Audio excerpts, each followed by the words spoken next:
Okay, Ramblers, let's get rambling. Hi, everybody. Hi, Dr. Nick. Some Dumb Guy returns. Happy New Year to you all. It is December 31st in my time, although you will not be seeing this for several days to come yet. I hope the new year is treating you right. Well, I'd like to welcome you to part 7 of the ultimate unboxing of 2025. Part 7 will be part 1 of the GRUVy edition. Let's give you a status update as far as where we're at right now. There we go. The GRUVy stack, the Kino Lorber stack. I have shipments pending in transit for both. So this is it in totality. There's still more coming in as we plug. We must make progress. And I'm going to pause this momentarily so I can switch over to my other mic, because I realized I forgot to do that. Okay, bye. Creative editing is in order. All right, I got this big box here, and we're going to get through it relatively quickly because the majority of the box is one big ass box set. Very well packed too, by the way. Thank you for that, GRUVy. We appreciate you. Discovered what I thought was this set on Amazon years ago, and it was a really high price, so I passed on it. But I watched it. This popped up on GRUVy on sale very recently. And why I say I thought it was the same set is because this is a 50th anniversary collection of a TV series featuring 5 seasons and 107 episodes. But it's a 50th anniversary for a show that started in 1975, which 50 years later is this year. So I'm thinking it might have been a 5-season collection, or first 5 seasons, but not an anniversary set, like special edition things. So different collection, presumably same material. What we have here is live from New York. It is Saturday night. Nice solid box set here, 5 individual disc seasons. It's only 107 episodes for 5 seasons. It's kind of interesting. I would have expected more, but maybe just because my math is wrong. My stack is getting a little tall for the TV show, so I kind of have to keep things until I can rearrange, because my TV stack is getting unstable.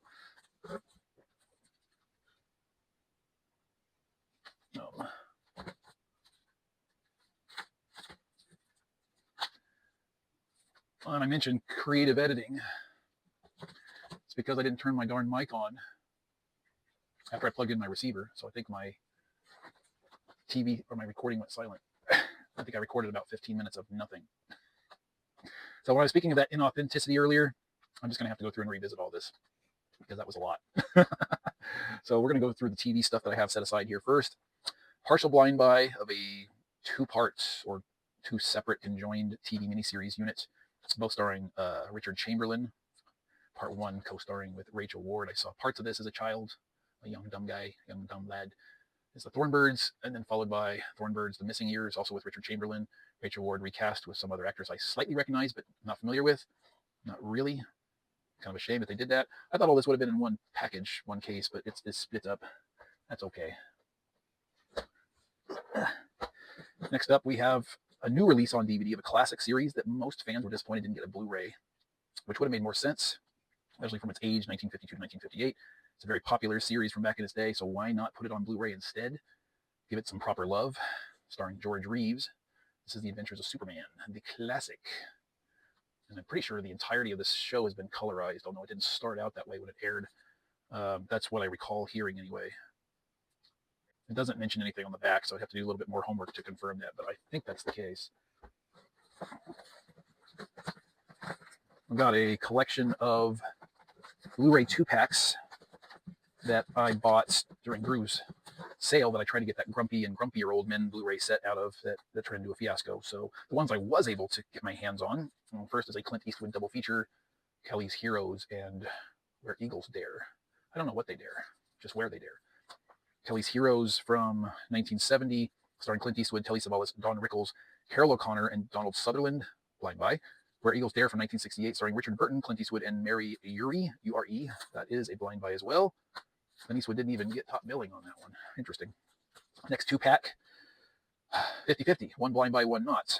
So for this 2-pack of half and half, we have Practical Magic and the Witches of Eastwick. Witches of Eastwick being the one that I've actually seen. Practical Magic from 1998, which I thought it was older than that, but I guess that makes sense considering the cast. Stars Sandra Bullock and Nicole Kidman. The Witches of Eastwick from 1987. Great cast here. Jack Nicholson, Cher, Susan Sarandon, and Michelle Pfeiffer. I only have the vaguest of recollections of seeing that. I saw it when I was some dumb wee lad, about 11 or 12 years old. a DC animated double feature here on Blu-ray. I have seen these. We have Superman, Batman, Public Enemies, and Superman, Batman, Apocalypse.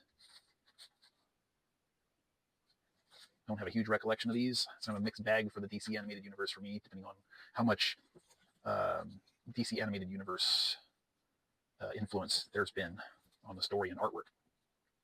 I'm sorry, New 52 influence, excuse me. Because I'm not a fan. This one, great reputation, stellar cast, looking forward to checking it out. From 1988, this Blind Buy stars Mel Gibson, Michelle Pfeiffer, and Kurt Russell.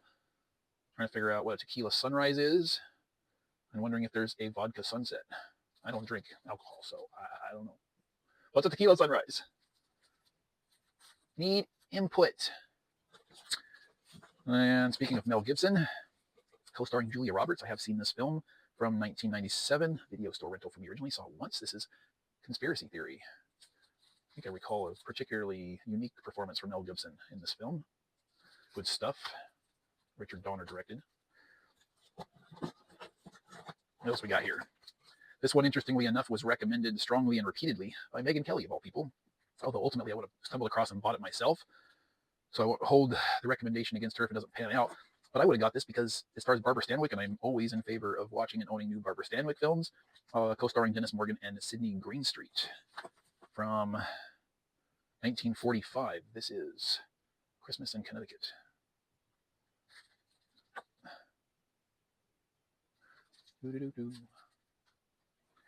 All right. Another blind buy, but based on a Michael Crichton novel I believe I read about 27 or so years ago, starring Genevieve Bujold, very lovely lady, of a young Michael Douglas from 1978, one of the most intelligent sci-fi thrillers in years.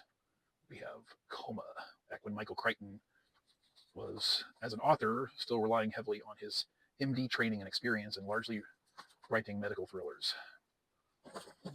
That's it for that box. This is my creative editing. My other box in my envelopes, you didn't get to see me now open because that's been edited out so I can actually discuss the movies I'm opening and stuff and be heard. Non-blind buy, a Stephen King adaptation starring a young Drew Barrymore with James Wood, Alan King, Kenneth McMillan, Robert Hayes, Candy Clark, music by Alan Silvestri for the win. Yay. 1985, 94 minutes. This is The Eye of the Kitty Cat. Very unique, interesting, interwoven tale. Probably only ever seen that on probably like network TV back in the day. Okay, well, a bit of a crossroads here. Where's where I'm at? Oh, I forgot this one. This movie is getting a sequel and it's on the horizon. I need to revisit the first, which I saw in 2021, one of my last Redbox rentals before I let them unnecessarily and inexplicably cancel my account for the very last time before I decided to stop giving my business. Clearly didn't want it. Gerard Butler, Morena Baccarin, the apocalyptic thriller of Greenland. Sequel's coming out here in a week or 2 or 3 or whatever it is, and I need a refresher. So I'm going to get one. And I'm going to set that aside so I can make sure I get that on top of my watch stack. Okay, so the crossroads I mentioned, I'm going to have to pause this, go through, cut out all the stuff that didn't get any kind of audio from me, and see what kind of runtime I've got. And see if I have any time to open up another box and add more. So this is either going to be it, or it's not going to be it. TBD. Stand by. So after some chopping of all this silent era recording I did, it wasn't all that long that left over because I did, on my second pass through, go by a little faster, less verbal, vocal noise garbage. So I decided, you know what? Let's go ahead and slit open the big one and see how much we can get through it before things get too long, right? Let's make a good dent. Yes, yes. So, hey, this box is nowhere near as tightly packed as I gave GRUVy credit for in my previous couple videos or so. How dare they? They made me lie. I got a little bit of packing in here. I think these are supposed to be filled with air to do their job. They gave me a string of just plastic. Yay, guys. Thanks. Uh-oh. Looks like I got another double purchase on my hands here. Caramba. That stinks. That's what, my third one? Like, yeah. Okay. Once I get all this stuff documented, life will be a lot easier, but what a waste of money. Okay. Let's do TV first. Plop. Complete blind buy on this one, but it's a show I rejected outright when it was airing because I thought it looked like ass. But it is a show that at the same time has such a solid, beloved reputation from the people who love it. from 1993 to 1998. I guess I was comparing it to its airing competition at the time, but still, I thought it looked really bad. And they put it out, a complete series in a Blu-ray set, and it came down to a good price. I'm like, maybe it's just time for me to reconsider and give it a chance. It certainly belongs in my library considering what's already there, you know? So I'm like, okay, crossing fingers here. We've got the complete series of Babylon 5 here on Blu-ray. Looks like 5 seasons long. Never saw more than a couple minutes on it, checking it on TV. One complete case, one set. Way up here now. See, I put all the, well, my little brief break in between and checking stuff out. I ordered all these so that the thicker cases were down towards the bottom for more stability. And here I am throwing another one of these up on top again, just temporary. It's like a skyscraper up here. It's okay. It looks like I only have one more TV show to add that I'm recognizing right now. Revisiting and reestablishing the nostalgia train here. This is great. This is such a small package. I would not have expected this. 50 years of frightful fun. That better mean this comes from close to 2025. A lot of copyright info, but no copyright year that I see. 916 minutes long. I don't see a single year or artwork for copywriting or anything. Okay, whatever. What do we have here? The complete series of Scooby-Doo. Where are you? I was making damn sure that this was the original OG Scooby-Doo series because I didn't want anything that came after. I know Scooby-Doo has been revisited repeatedly over the decades, and I just wanted the one that I grew up with as a child, except no substitute. I'm going to regret buying this, probably no doubt, so I made sure to get it on sale. This is a season 2 that was universally panned of a season 1 that was universally praised.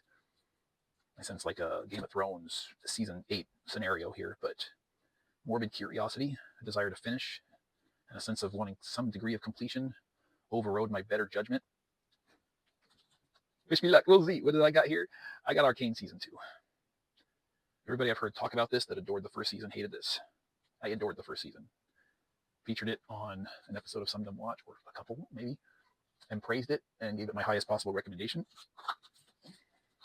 Who knows what'll happen now? Loose Discs. Is this a series? It's 2 discs? Oh yeah, this is, okay. Blind Buy. This is The Adventures of Batman. And it is from, tell me when this thing came out. I want to say this is a 1970s series. It's 2 discs, got a decent collection of episodes on each. 378 minutes. But again, no years anywhere that I can see. I said I was the impression that this was an animated series from the 70s, but I'm not entirely sure. I came across it on another group sale and I said, you know what? It's cheap. Why not give it a shot and see? Okay, and I'm going to do so. All right, let's see here. I think I might have fun just going through categorically. I'm going to do 4Ks now because I can see pretty much everything broken down here. This is a release from this year I saw in the theater, 4K with slipcover, and I think it's a very cool slipcover, actually, depending on how the light hits it. Style. Ooh, I'm hoping my camera will pick this up. This will be fun, whether you like the movie or not. This includes both an unrated and theatrical version. This movie gets a lot of hate for its extreme change in tone as a sequel from its original film. But this is Megan 2.0. Now you see, did you see that? Watch your eyes. Ooh, I like that. Just wish I can get rid of the glare. It is very cool. Something similar on the back here. Watch. Look at her face on the top image and the like visor glasses that she's wearing. Those light up nicely when the light hits too. I like that. That is cool. I had fun with this. I like the first film for what it is. I like the second film for what it is. There's a decent through line of connectivity, so it felt like a legit sequel. But at the same time, it's like, okay, cool. Go ahead and change up the genre. That you don't necessarily have to maintain that as a consistent thing. I mean, hell, not compare quality or anything. You look at Alien versus Aliens. Well, Alien is regarded across the board as a horror film with in a sci-fi environment. Aliens, on the other hand, is considered more of an action adventure with a sci-fi element, not so much horror. Right? I would say this is something very similar if you look at the Terminator versus Terminator 2. I'd say there's very much a horror element in the original film and very much not in the sequel.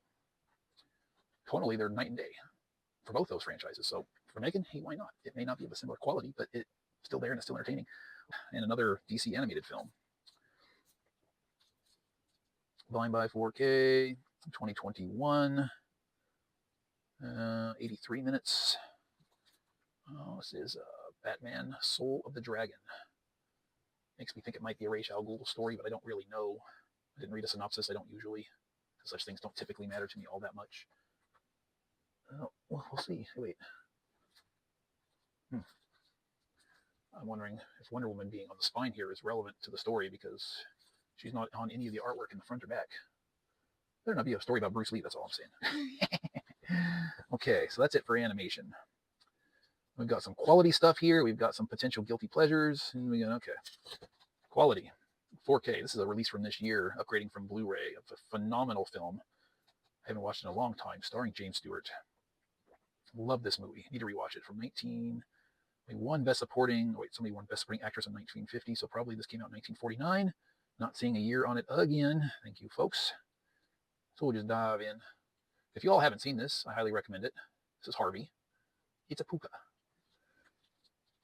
This is a great, great film that really showcases what Jimmy Stewart was all about, I think, as a person and as an actor.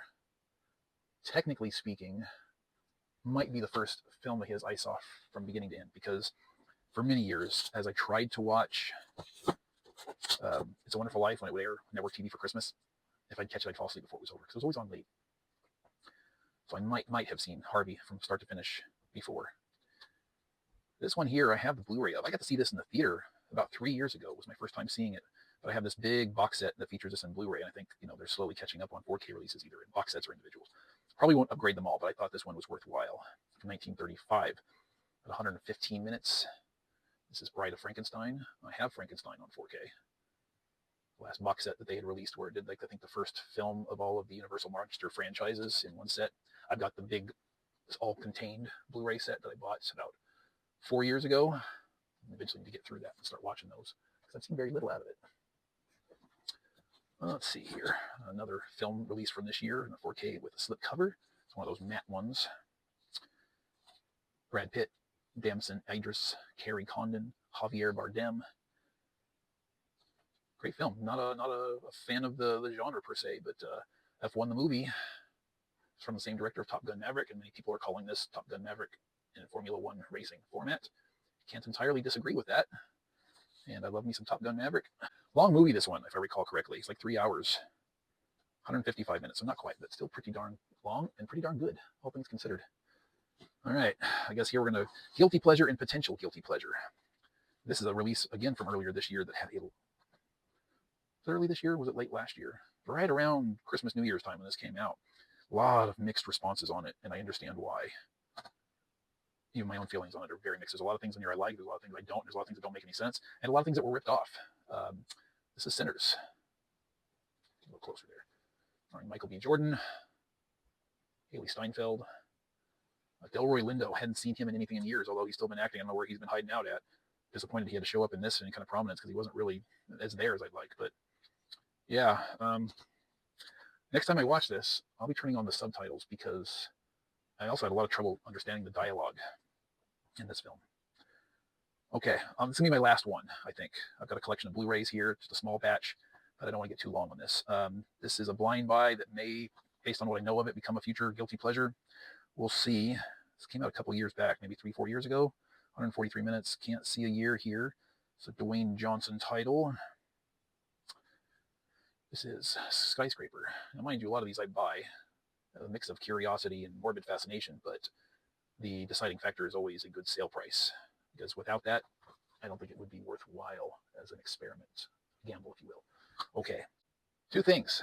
1, after editing, I realized I did have a little bit of window time to spare, so I'm going to go ahead and finish off these last, 7 titles from GRUVy. 2nd, trying a different lighting. The light up here that I think has been causing the majority of my glare, I think, not sure, we're going to find out. I'm turning it off, because this overhead light technically should be enough to get us through doing what we're doing. I thought this would be a nice brief test to find out for sure, right? Starting out, this is the 40-year-old Virgin 4K. I have seen this before once, many, many moons ago, back when I didn't know who Steve Carell was and he was flying under my radar. This is the unrated version. Includes theatrical and unrated. I don't remember this having a huge impact on me, but it's now got a new 4K release, and I decided it was time for a revisit. So, I got it. All right, let's get these flaps out of the way here and see what we're working with. All right. Blu-ray, possible blind buy, starring Susan Sarandon and Tommy Lee Jones. A district attorney out for a conviction, a new lawyer out of her league, a young boy who knew too much.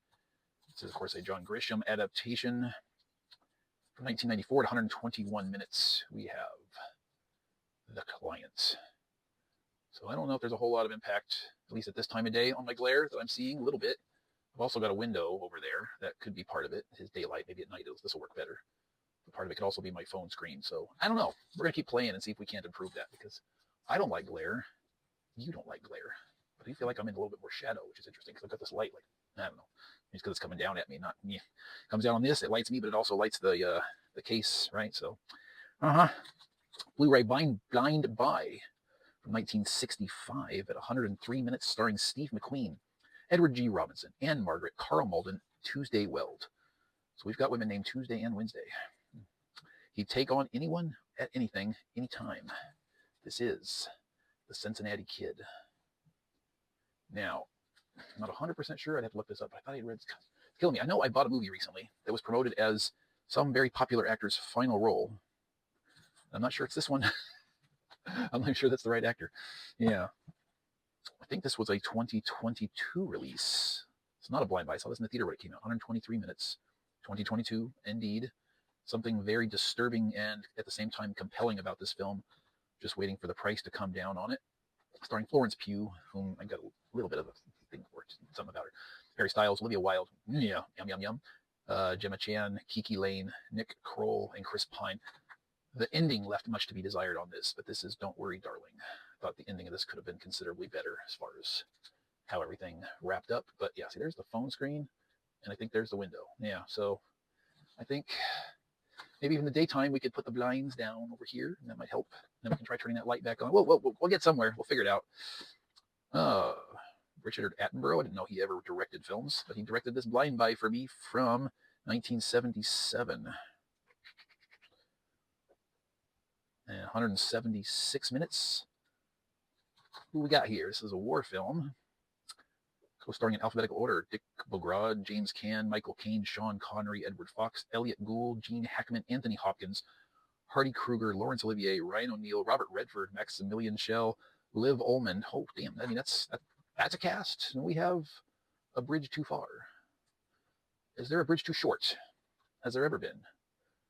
Do you walk or drive off the edge of said bridge? Probably. But what do you do when the bridge is too far? Inquiring minds want to know. Blind Buy Trilogy. 3-pack O movies. I don't know when these were released, because again, we just have artwork copyright dates here. We know what they're rated. Oh, thank goodness we have that information. Okay. Starring Rowan Atkinson, whom I've never seen in anything ever, but I remember at least the first film coming out. This is the 3-film collection of Johnny English. Kind of a James Bondish kind of spoof. Like I said, I recall only the first film coming out. I was aware of its existence. I never got to see it. Didn't even know it had sequels. Okay. Another Richard Donner film. Yay! Mel Gibson, Jodie Foster, and James Garner. This is highly regarded Western film from 1994 at 126 minutes. Again, one that I dismissed as thinking it looked silly at the time, but its reputation has encouraged me to give a serious try, and it is Maverick, not to be confused with Top Gun. You know, not that you could, but hey, no, I'm really shadowy. Okay, that is Maverick. To be seen, to hopefully be enjoyed. That is now that. So, get that out of the way. GRUVy is done, pending. It could be in my mailbox right now for all I know. But I do have that one last package coming, I think. But yay, we're happy for that. That would now complete part 7 of the ultimate unboxing of 2025. That's another status update, if you will. I'm a kitty playing in a box. Right, so. That leaves Kino Lorber here. And the fun times that will involve, because that's going to be a multi-box unboxing of, gosh, a blend of their fall sale and their Winter Wonderland sale, each of which I made at least 2 separate purchases.